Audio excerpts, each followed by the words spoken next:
I thought I had the most insane sim rig, but this one takes it to a whole new level.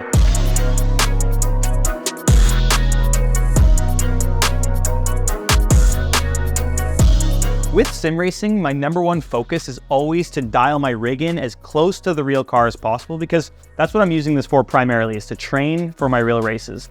With all the new hardware available in 2023, I thought this is a perfect time to build a new rig. So called up Advanced Sim Racing. Between SimiCube, Precision Sim Engineering, SimCore, and D-Box, we put a list of equipment together, and we built literally my ultimate dream simulator rig, and it all starts with the chassis.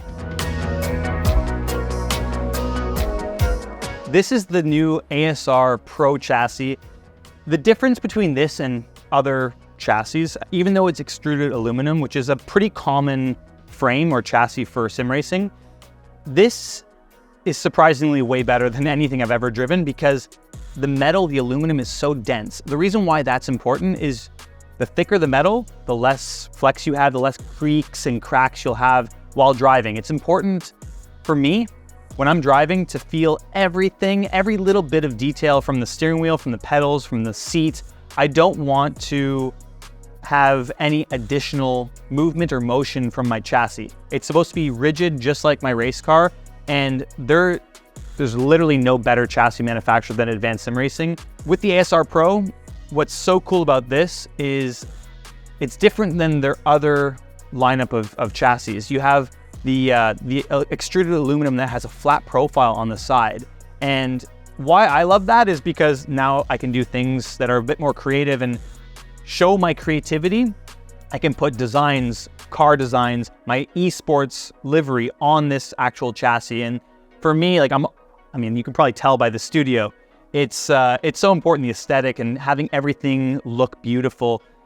I mean, for some, it doesn't really matter. You might have cables flying around or things out of place, but I'm so particular when things are dialed in and they look good, I feel good and I feel fast in the rig. The adjustability on the ASR Pro is incredible. That's probably one of the things I love the most about it, is ergonomically, I can get the steering wheel in the correct position and it's so easy to adjust. You just basically loosen off two screws and the entire wheel system, the wheel motor, slides forward or backwards. You can also slide it up and down super easy with just two screws. The pedal deck's also been upgraded. You have an insane amount of adjustability. Ergonomically, I can get the pedals exactly in the same position as my real race car, so that's a huge point for me. So ergonomics, it's a 10 out of 10 with this new chassis, and aesthetics, just gorgeous. The next new piece of equipment I got on the rig is the SimiCube 2 Ultimate wheelbase. And I previously had the SimiCube 2 Pro, and for most, that's pretty much the end game when it comes to wheelbases. It's the best value, bang for buck for wheelbase. It does everything you would ever want it to do. Has, you know, enough force feedback with 25 Newton meters. You have the software, you can tune it, but I just had to try the SimiCube Ultimate. I mean, the SimiCube 2 Ultimate is next level when it comes to smoothness, texture, detail, layering. I sound like I'm assessing a wine bottle right now, but it's just insane. Like, I couldn't believe how much more detail there actually is in the wheelbase. I didn't think it was possible. It's one of those things where once you actually put your hands on it, you can immediately tell the difference. So for me, I'm always trying to get the ultimate driving experience and connection one-to-one with my race car, and it says it right in the name. It's a SimiCube 2 Ultimate. It's so good. And now whenever I have these big slides and counter steers, I always just yell out, SimiCube Ultimate save. Another new piece of equipment that we bolted on the rig are the SimiCube Active Pedals. Although I've already had the SimiCube Active Pedals on my rig for probably around half a year to 3/4 of a year now, these are the actual production units. They're the final product, like what you guys will have at home. And there's been some huge refinements in how smooth they are, the feedback, the software. I've worked really hard with the team at SimiCube to make these what they are right now. And yeah, they're just incredible. Why they're on my rig and why they're so important for me is, number one, I mean, they're just so precise. Just throw everything out. Precision alone, they're worth it. But then you throw in the fact that you can customize them to feel however you want with just a few clicks of a button. Plus, you have the ABS effect, which all the cars I drive, the GT3 and GT4 Mercedes in real life, they both have ABS. So I can tune the ABS to feel exactly like the real car. When I jump out of this rig into my race car, the braking experience is identical. So it's so important for me and I'm so thankful that these pedals are available on the market. I know they're so expensive, but they are literally worth every penny if you're in a position like me and you use this for your job to prepare for it. This is the same D-Box motion platform I took off my old rig. It was perfect. I didn't need to change it or didn't find the need to change it. It has 1.5 inches of travel. This is the Gen 5 4250i system. The 1.5 inch of travel is perfect. You don't need the thing to move all over the place. That's when you get disoriented. That little bit of motion and the vibration that this system offers is what is so impressive to me and what makes me feel connected with the sim as if I'm driving my real race car. I swear by this now. Again, this is something that's probably not the first thing you're gonna upgrade, but in my position, using this as a training tool for real life racing, I can't stress how valuable and important this system is and how it makes me feel and prepare for my races. For the seat, I am using the Sparco QRTR. It's a great seat. It's lasted me 5 years. It's really comfortable. You got to pick a seat that's comfortable for you. You're sitting in this thing for a long time in sim racing. I even customized it, but before you guys roast me, I got to redo this, okay? The stickers are absolutely atrocious. The bubbles there, it's unacceptable. So yeah, I know. If you stick around to the end of the video, I'm going to try to fix that. We'll fix it together. I'm using the same steering wheel that I've used in the past. This is the Precision Sim Engineering LMX wheel. It's their flagship wheel. It does everything I need it to do and more. There's 6 paddles in the back. There's, a plethora of buttons. That's right, I said plethora. I have all the rotary knobs I want. I can go through the menu. I can change anything I want on the car. The buttons are backlit. The screen's gorgeous. Literally the perfect wheel for sim racing. It does everything you need it to do. Grips are great. The diameter is nice, 300 millimeter across the wheel. I swear by this wheel. I love it. I've been using it for the past couple of years now, and this one's brand new. It even has plastic film still on it. For my monitor setup, I'm using a triple screen setup with a 4th monitor overhead. They're actually 1080p monitors from AOC. It's, I believe, the C32G1. They're old monitors. They're a few years old now. They're not the best. I'm definitely due for an upgrade, but they are 32 inch. They have 144 hertz refresh rate, 1 millisecond response time. They're all right. I know I need to change them to basically balance it out with this beautiful setup with the rest of the stuff. But 1080 does the trick for me right now. It's fine, but to kind of blend the whole thing together, I'm using the ASUS ROG bezel-free kit. That's kind of been a game changer for me. Getting rid of the bezels in between the triple screen setup's kind of cool. And I know these don't really fit 32-inch monitors. They're meant for 27-inch. I got creative. I put some double-sided tape on the back of them, stuck them to the screen. Do it at your own risk. I stuck mine to the screen. They seem to be fine. There's no residue if I pull them off, but it really does blend and make that experience a lot more seamless. So I really enjoy it. The 4th monitor overhead is nothing special.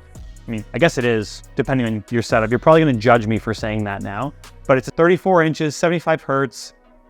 It's a ultra wide, not a super ultra wide, but I just picked an ultra wide. It was cheap at the time, and it does the trick. I have all the information, my streaming information above, and everything I really need while I'm driving. I have 5 streaming cameras on this setup for when I live stream on Twitch. This is camera 1. This is camera 2. This is camera 3. This is camera 4. This is camera 5. For my main shot, I'm using a small clamp arm attached to my monitor stand, gets me my main angle. For the secondary shot, camera 2, I have it on this flex arm, and the flex arm is attached to like some sort of jerry-rig mounting solution. It's on the base of my monitor stand, using an extra piece of extruded aluminum and a piece of steel from an integrated monitor stand in the past. I basically just mounted it all together, and I get this really nice close side angle. For camera 3, for my overhead shot, this is the one I probably get the most questions about, how I actually have it mounted, because I don't have tripods. It's all attached to my actual monitor stand. I use extra pieces of extruded aluminum. I have an Elgato flex arm that basically has a ball joint, and I get the extra camera out here over my head. I try not to get my hair in the shot, but that's all freestanding and not in the way at all. The only thing that sucks is sometimes I get out of the rig and smash my head off of it, so that's not great. For my pedal cam, the 4th camera, again, I have it mounted to my monitor stand. Everything's pretty much contained to the monitor stand in terms of my mounting solutions. And for the final shot, it's on a slider, a motorized slider. That's in the back of my room over here. We're gonna move this light out of the way.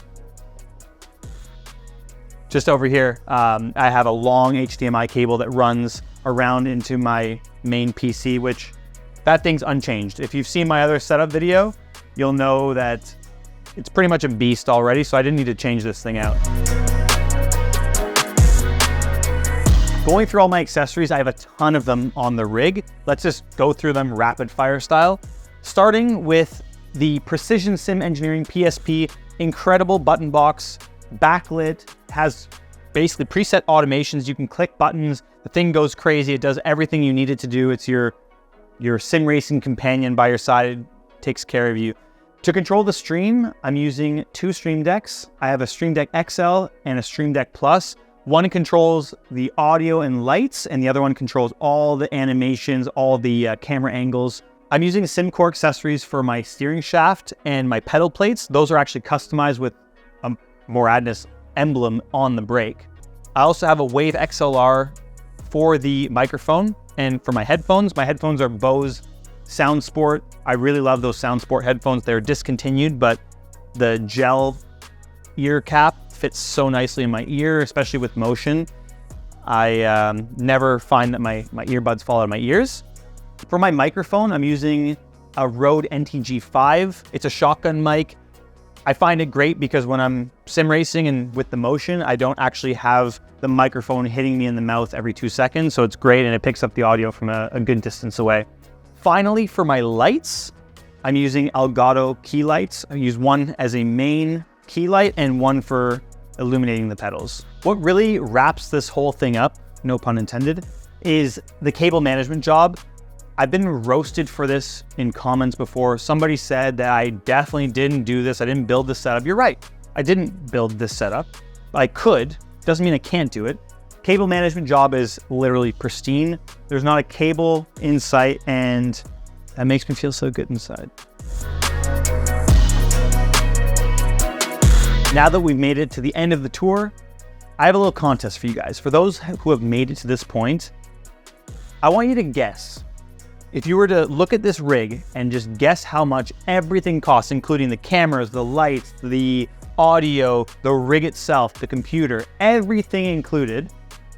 Computer has a 4090 and a 13900K, so it's jacked up. Like, it's the maximum you can get. Guess how much this entire setup costs, and the person who's closest will win a free pair of Moradness gloves. I'm gonna actually just limit this contest for the first week. So after 7 days, I'll pick a winner. Whoever's closest is gonna win a free pair of Moradness gloves of your choice. And that's it. If you wanna see me drive the rig live, you can follow me on Twitch, twitch.tv/DanielMorad. You can also like the video if you liked it, and subscribe to the channel, and I'll see you guys in the next one. All right, guys, it's time to fix this terrible sticker job on the seat.